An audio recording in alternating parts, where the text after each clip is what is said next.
discussions. So without further ado, I'll now hand over to Nina for her session. Hello and welcome everybody. How was that? I hope you enjoyed talking about an enrichment opportunity that you had when you were at school. Did everybody have them? Could everybody recall something? Yeah, so it'd be great if you could put in the chat any headlines from that. Anybody want to just jump in before we move on about what was it about your experience that you remembered?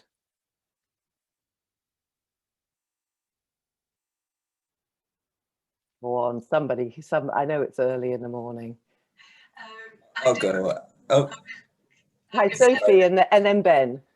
Okay, I was going to say, I actually was, when I was in the breakout room, I was racking my brain. I really couldn't recall much, but then when you've just said, what was it that stuck in your mind? I think it's mainly the things that, I think the memories I have of enrichment activities were like the friends I was with, and kind of not necessarily the activity itself, but the smaller things that happened within that. So I think that's less what the activity was, but that's more kind of what stays with you from now, like 20 years later. Thanks, Sophie. Ben. Yeah, I just said things like getting out of school, experiencing the world with your class, or with a group of your peers, whether it's sort of orienteering in the woods, or doing school trips, or one that particularly came to mind was when I was about 12. We got a school trip to the east coast of America, which was amazing. Wow. Expensive, but and just the kind of the life experience that you get from that, seeing that there's a world out there was just like fascinating for me. And then I went on to study languages at university, so it really did have an impact in this kind of like, wow, the world is out there sort of way. Brilliant. Anybody else, just before we move on, anybody else got something that stayed with them or a quality they want to share?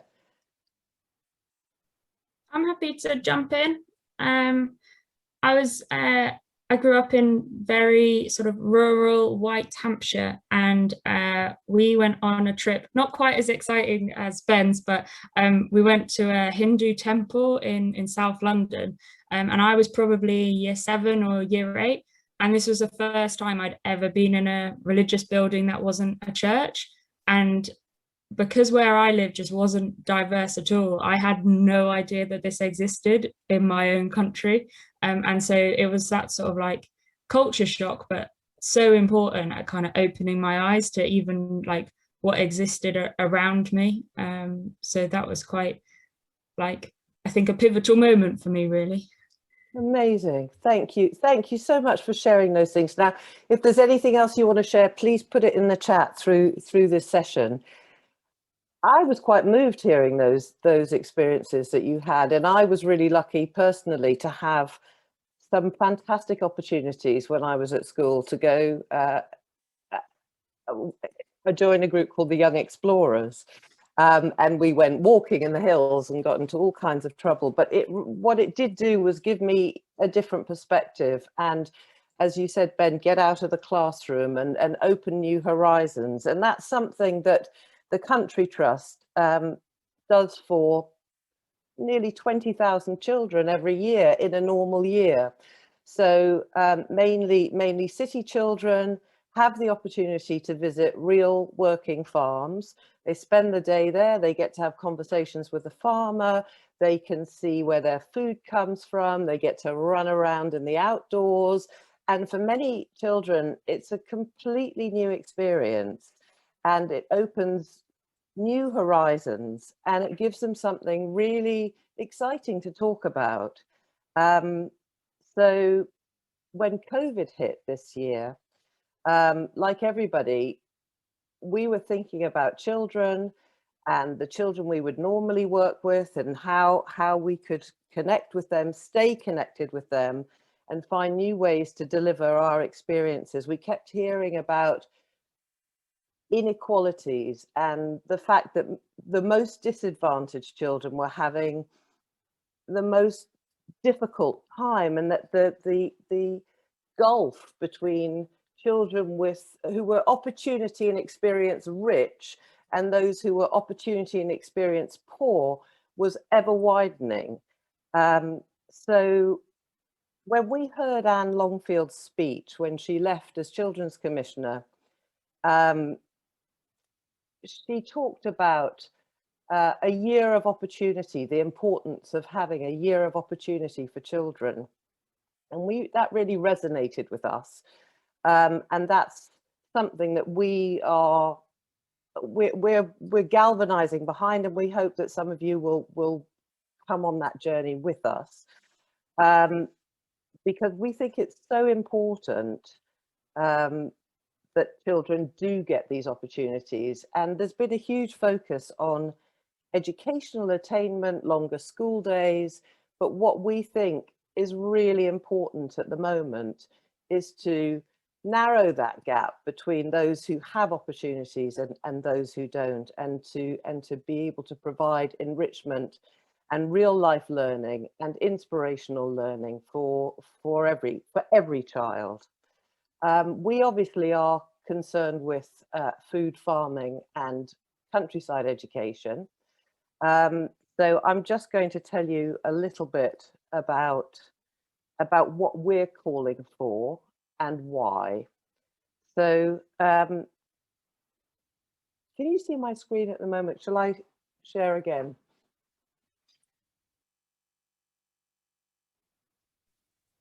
Yep, if you're happy sharing again, that would be brilliant. Yeah, okay.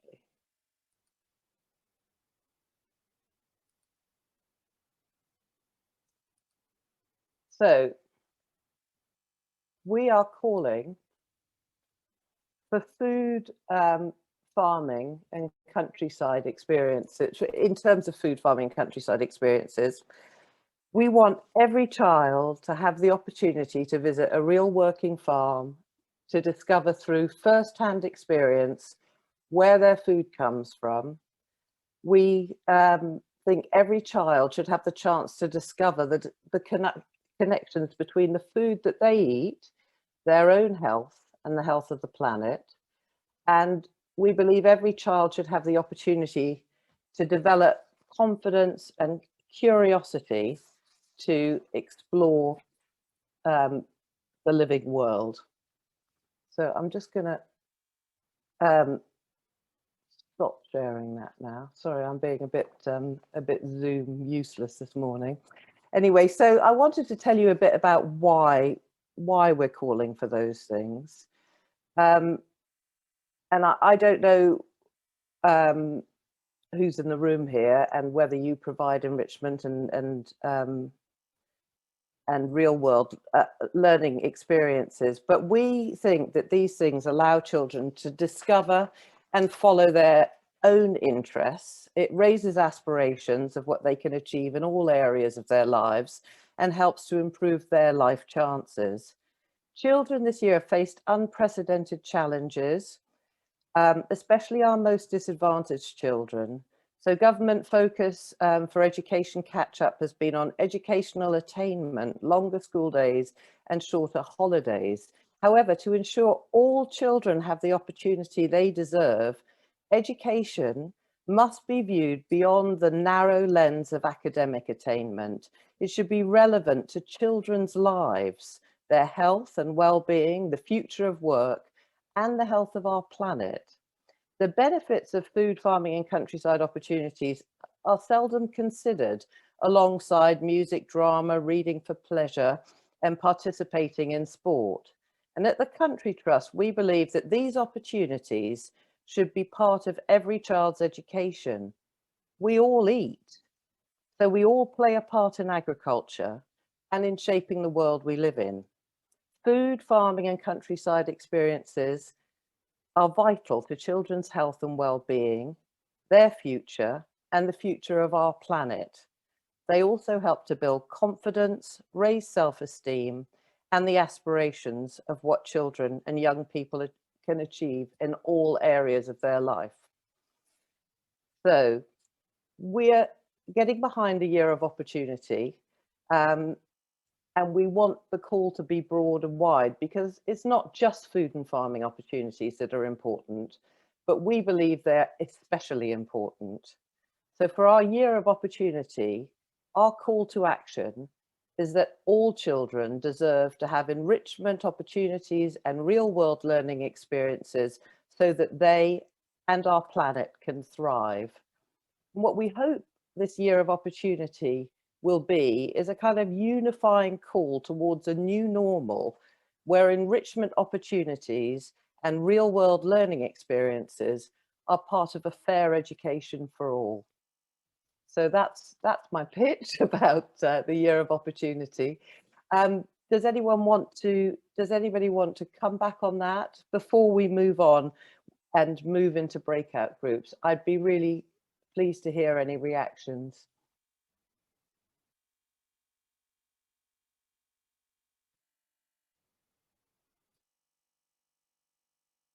No? Have I left you stunned? Okay, well, I will then move on to the breakout groups. Make my slides move. So, in your breakout groups, I'd love you to discuss what your organisation is calling for in terms of opportunities for all children and real world learning experiences. And what one thing do you think we could do together to be more impactful? So if we could move into breakout groups, that would be brilliant. Thank you.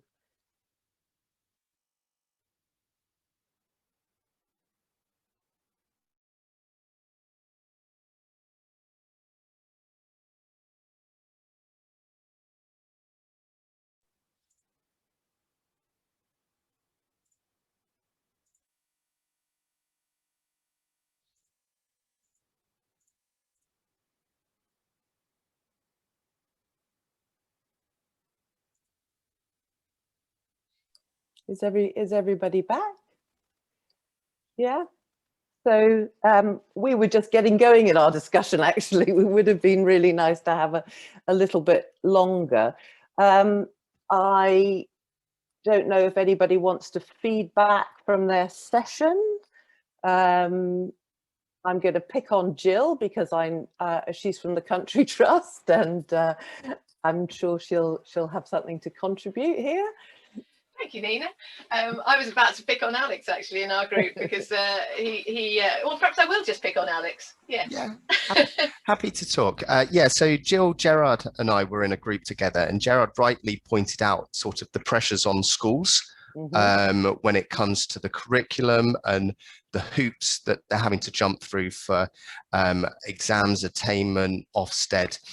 And so we started discussing this idea of how maybe enrichment opportunities is almost the wrong way of packaging it. And actually what it needs to be is integrated curriculum, where actually the curriculum is developed in a way where these opportunities are built in to the learning, and so that it's not seen as a day wasted towards getting your sort of, place value sorted for your year sixes or your, subordinate clauses.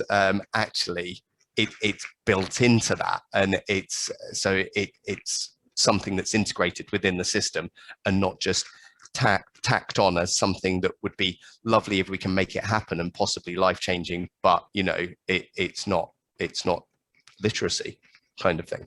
So yeah, that was where we were going with it. Thank you. That's really interesting. I was hearing about First Give in our group, and that was new to me because we're new members of FEA and we don't know that much about what's going on already. But one of the requirements of the First Give program is that it is run in school time. So it is almost integrated. So we had sort of the flip side of that discussion with Sophie. So that was interesting. Anybody else like to feedback from their group, please? I'm happy to feedback. Thank you. we were saying we think cross-referral between organisations and charity partnerships would be really useful, because often an organisation will have a niche, but they'll have a kind of a student body or student base in their area or their borough or the schools that they work with in our case, and kind of target those students. But they might miss a large group of students that meet the criteria, or B, they might not be able to cater specifically for the students' interests. I know at Inter University we don't specifically advertise or have any expertise in kind of outdoor enrichment, what you guys do, and so it would be great for us to have that partnership. So we have a student at one of our centres that comes to our after school club and be like, hey, we've got this really great opportunity, we'll refer you to this organisation, and more cross referrals, so we can hit a wider group of students and make a bigger impact kind of together rather than individually. Also, just a comment on the last thing as well, that a lot of schools, how we get through to schools is by using our enrichment opportunities as kind of facilitating Gatsby benchmarks, which is essentially schools have to do that. And I think that's of approaching schools with school talk and essentially kind of getting win-win outcomes, saying, you know, we're helping the students, but we're also helping you hit the targets, will meet requirements in the curriculum. I think is a really good thing as well. Thank you. I think that's really important. I think cross-referral, and in a way, that's what we're hoping to be able to make connections across organizations, but also have a very broad umbrella that lots of organizations can kind of get behind, in terms of just pushing the importance of these opportunities forward and highlighting the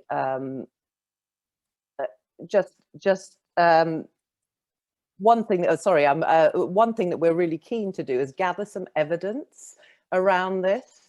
We were looking in at the Education Endowment Foundation and their research on what works, and there was some work done in 2015 around arts education, but we are really keen, with the focus on well-being and post-COVID, to maybe work together with some other organizations on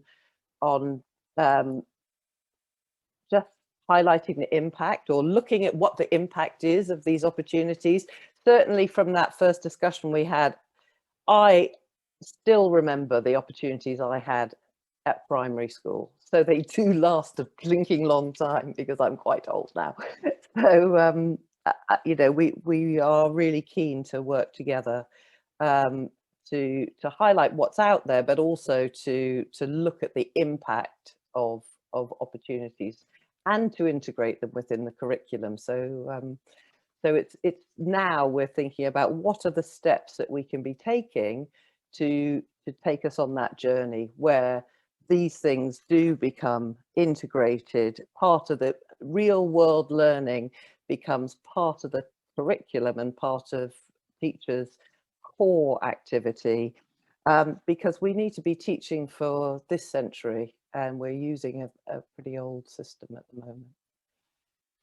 Anybody else from any other groups who would like to contribute? Okay, well, I'm going to go back to sharing my screen.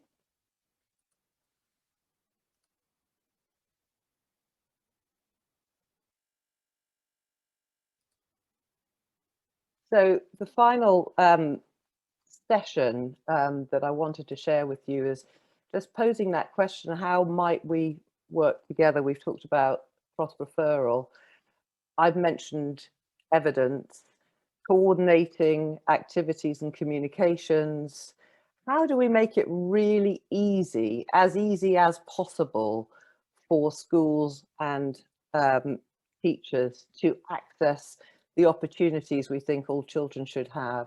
And how can we demonstrate that impact?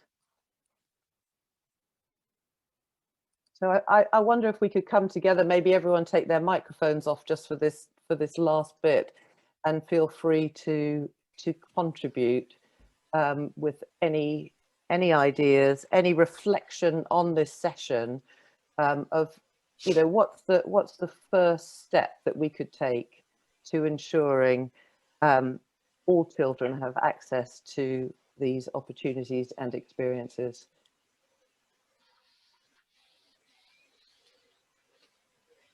Could somebody say a little bit more about Gatsby?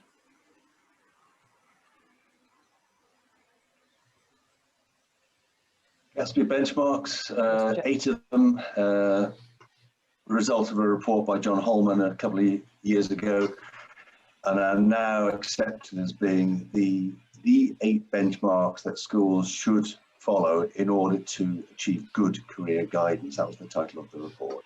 And number 1 is about having a strategic plan. Number 8 is about having a careers guidance advisor in place, personal advice.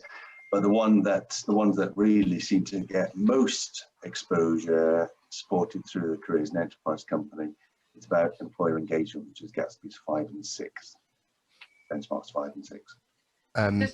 Benchmark 7 is really important for universities. So that's about access opportunities to higher education and further education experiences.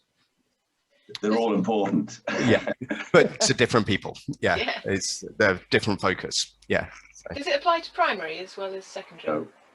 No, it doesn't. It starts from the statutory duty starts from year 8, but Careers and Enterprise Company encourage from year 7 and are now increasingly looking at working in primary school.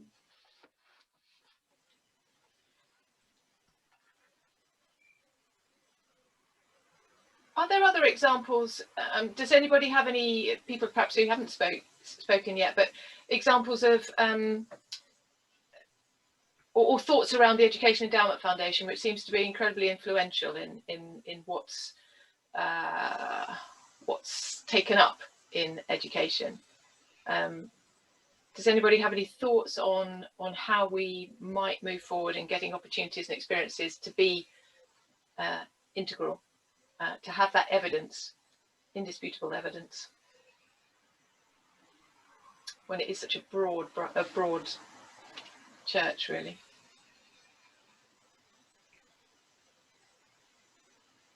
Well, in terms of assessment, it depends what you want, for whom you're wanting to assess. Who do you want the data for? Because if it's to impress a funder, for example, then, and I've got to say, I'm working in schools, you see this all the time, programs which are gathering evidence really to show the funder that it was worth funding that initiative and that activity. That I don't think is the right way forward. It's got to be focused on the child, and the kind of thing that I think Nina touched on this earlier. You know, what are we trying to do? We're trying to give them a more holistic education, a big picture about what life is about, not just about getting a GCSE certificate. That should result in, how would you measure that? Well, one of the measures would be, is the child more motivated about the education, about being in school? And, you know, these are soft things to measure, but they're important things, and it is possible to do it. So in our case, we would look at motivation, development of skills, and future aspirations as well. Have we has that grown?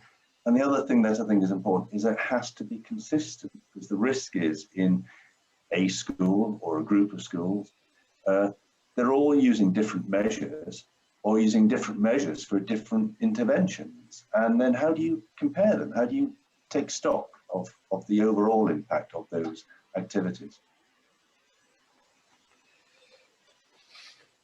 So should we be looking for a Gatsby type measure for, as you say, aspirations, for motivation? Is it there in Skills Builder? I don't know. I think Skills Builder is a good place to look, and they of course are an FEC member, and they're speaking later this morning. Skills is really important, but employability skills, it's really good having a consistent language for skills, which is what they're really good at doing, and that's accepted by within education and employers as well. But how do you measure motivation? You know, that speaking as an ex-teacher is a thing. Something I would be more interested in. Are the kids more on the edge of their seats than they would be otherwise? Do they get the point of working hard in my lesson, in their time at school, you know, rather than seeing it as a prison sentence they have to endure until they pop out the other end? Yeah. I think. Go on.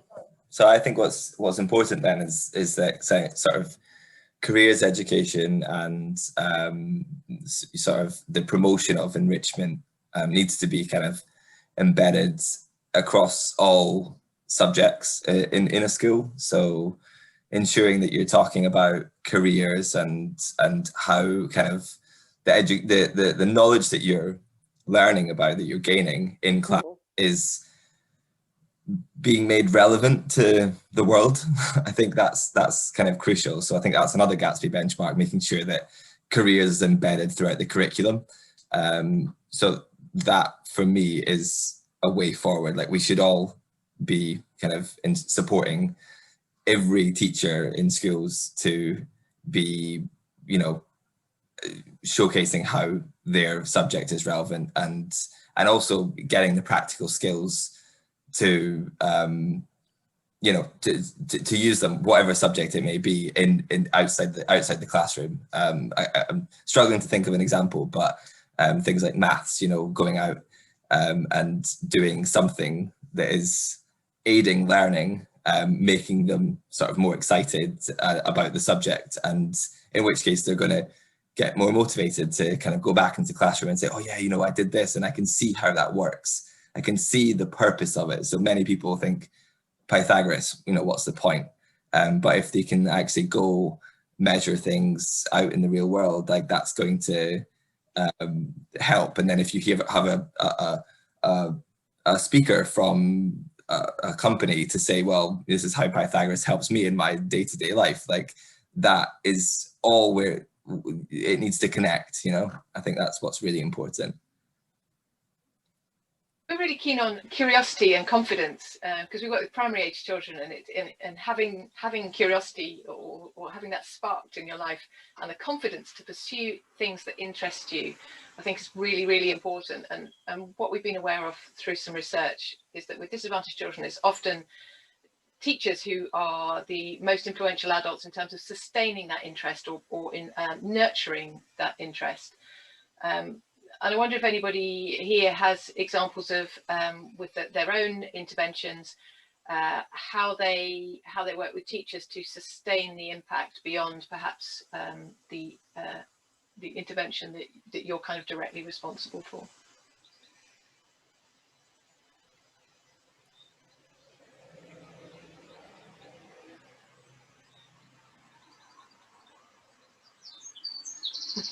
So we just get with another hat on, and Jill knows about this. We did some research for the Wildfowl and Wetlands Trust about sustaining impact of visits to their site, and it was really important what happened before and what happened after the visit, and making that connecting that up and making it relevant. And it's no good if we just have a visit in isolation, because although it has some, I mean, you know, that there are the emotional things about the New Horizons and different perspectives, but in terms of learning and attainment, it was really about setting it up, having the visit, and what happened afterwards.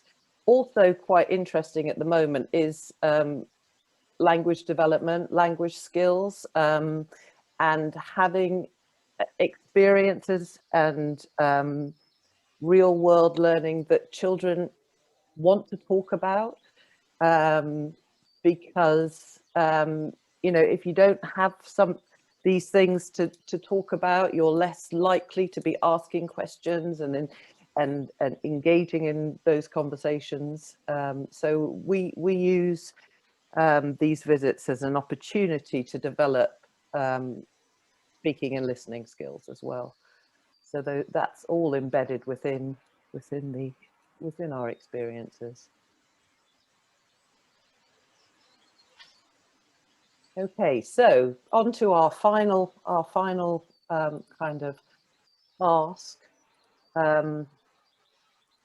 and that is we are going to be using a hashtag Year of Opportunity to promote what we're doing over the coming year.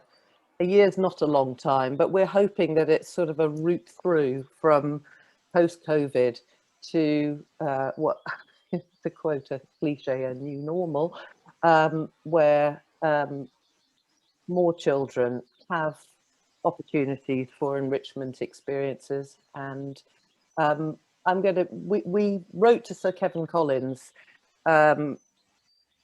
about 6 weeks ago, and he's replied to us just calling for a broad and balanced approach to the catch-up.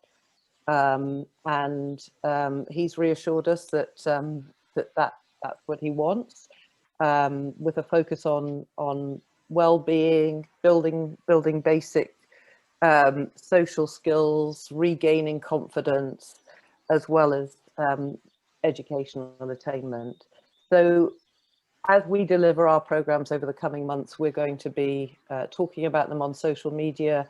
We have a group of food and farming organisations who joined us as signatories in our letter to Sir Kevin Collins, and we're going to be getting together a kind of just a group of collaborators who are going to be pushing this, especially to do with food and farming, but it's an open call. If you have the opportunity to use Year of Opportunity, we'd be really delighted if you'd join us in doing so, and just keep this on the agenda, because there is a real poverty of opportunity for so many people now.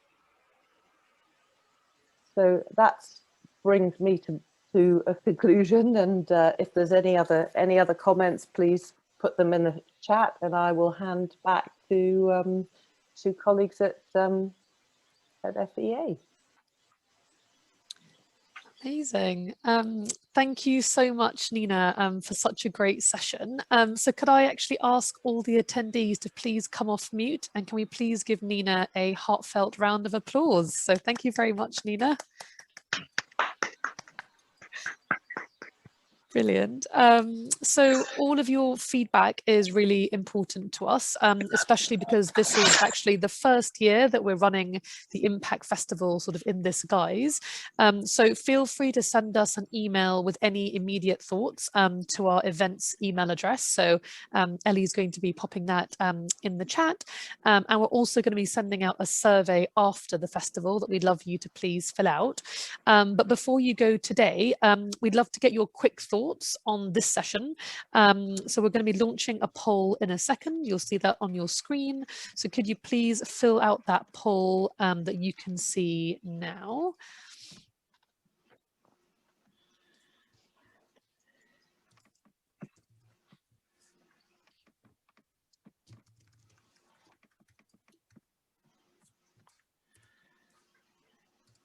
Great, I can see there are some results coming in, which is brilliant. Just a few more to go. Amazing.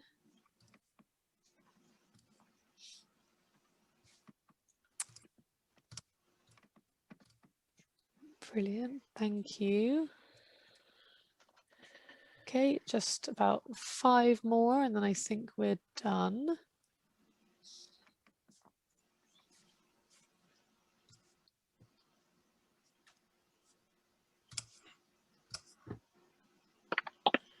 Great, almost finished. Seems like maybe there's just one more to go. So yeah, while we wait for that last one to come in, thank you everyone for filling that out. So we have some great sessions coming up today. So we have scaling systemically for long-term change. So that's the session that was mentioned earlier that is being led by Tom Ravenscroft from Skills Builder. So that's happening at 11 today. And there's also a session later on this afternoon on online and blended learning. We also have 2 sessions on the Innovation Award today and tomorrow, including one that's led by award winners. So please do drop in if you're interested in applying for the awards. If you're unable able to make any of the kind of final sessions that we have this week, then not to worry, because we'll be sharing those recordings with you in upcoming emails. So just again, a huge thank you to everyone for joining. A big thank you to Nina, and I hope that you all enjoy the rest of the festival. That's it from us. So thanks, everybody. Thank you. Bye. Thank you very much. Okay.